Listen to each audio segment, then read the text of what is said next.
Morning. Tera man sa cleaning. Pangin sa Tagamay. May mga Pinoy dito. Puro taga Mindanao ang mga crew dito. Wala mong karga. Mga classmate. Container. Upat ka patong. 1, 2, 3. Sila. Hay. Kanang maglaki rin. Mukat ka to midrig. Kinapyotay. Butangan ng ladder. Kapyot dito. Dagan ito sa babaw. Stacker. Muna siya tawag. Stacker.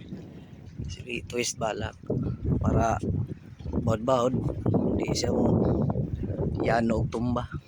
So, yung mga barko masilan kayo ang pintura silan kayo mura nagsamin sa ni kasinaw na yung barko pero hugasan ni tanan sabnan washing ikan diri sa tubangan padong na dito sa likod api barko diri usa loaded po ni siya ang karga ni kuan kana mga sunflower bitaw nga seeds himog mantika. Loaded po na sila. Pa-Germany na sila. Karagi weekend. Tara mong bike dito. Bike mong bike diha. Mag-bike ni sa time nga mag-grocery ni. Layo kayo ang grocery biya. Di madaglakaw 2 hours ang lakaw sa Sporgaba.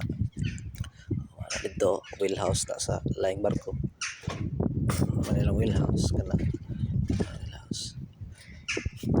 Sumaw ni atong kubko guys. Bulingit ng taon. Kubal-kubalan na sa gamay. So mao na to. See you around.